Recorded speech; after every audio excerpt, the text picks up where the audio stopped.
How to keep a tidy home with kids. I am a mom of two. I have a 5-year-old and I have a 1-year-old, and it's definitely tough to keep a home tidy, but here are some tips that I find very helpful. Number one is don't have too much stuff. This I find to make the biggest difference when it comes to keeping a clean and tidy space, because I remember watching a video from Nate O'Brien here on YouTube. He doesn't make videos anymore. I don't think. He's like a finance minimalist guy, and for one of his videos he said that the more stuff that you have, the more you have to clean.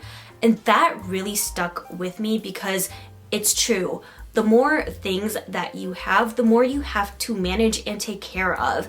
And for me, I don't want to be spending all of my time and free time cleaning up. That really did put into perspective of what am I bringing into my home, what's worth buying and keeping and displaying in your home, but also what are you actually realistically using. Number two is give everything a home. And I say that this makes a really big difference to how quickly you can put things away. I'm not gonna lie, I totally struggle when it comes to paper clutter. My daughter, she's in kindergarten and they go through so much paper. She has like piles and piles of paper every week. I do notice that I am a lot quicker in putting paper clutter away if it has a home. I have a filing bin for my daughter's schoolwork and her artwork and all her school forms, and then I have another one of our important family papers. When I get any papers, it's a lot quicker to just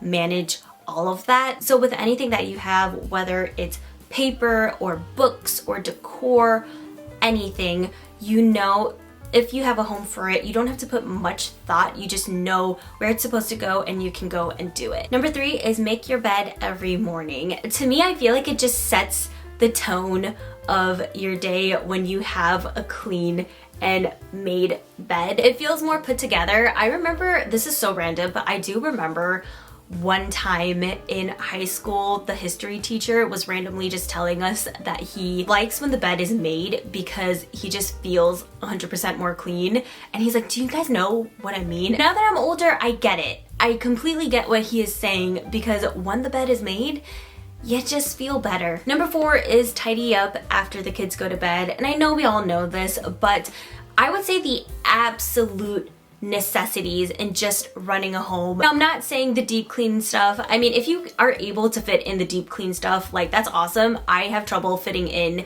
the deep clean stuff during the busy weekday. That kind of stuff I do wait until the weekend. But you know, doing the dishes if they weren't done right after dinner, or sweeping because there's a bunch of crumbs on the floor, or just putting things away in its spot.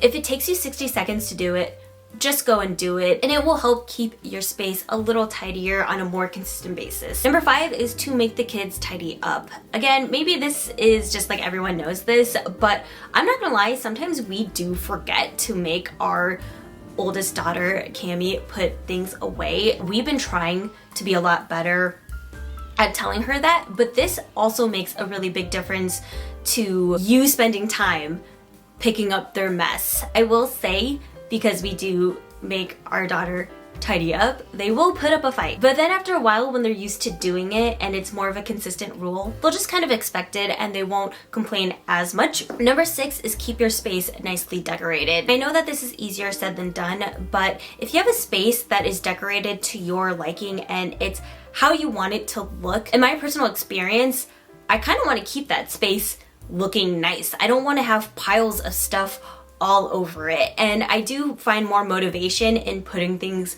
away and trying to keep it clean, because I just like how it looks when it's all nicely decorated. So if there's an area that you really like how it looks, it might be more motivation to keep it the way that you want it to look instead of just being a dumping ground. And the last tip is to multitask cleaning. Again, maybe this is self-explanatory, and I'm thinking more along the lines of if you are cooking dinner and you are just like having something simmer, or you're just waiting on something to cook, now you're letting it sit, you can go and do the dishes, or you can go and clean any surfaces, sweep, dust, whatever you need to do to help make the house feel a little tidier. That's a really good time to do it. All right, and that was my quick tips on keeping a tidy home. I hope you guys found this video helpful. If you did, please give this video a thumbs up. Let me know if you guys have any tips as well. I would love to know. Thank you guys for watching, and I will see you all in my next video. Bye, everyone.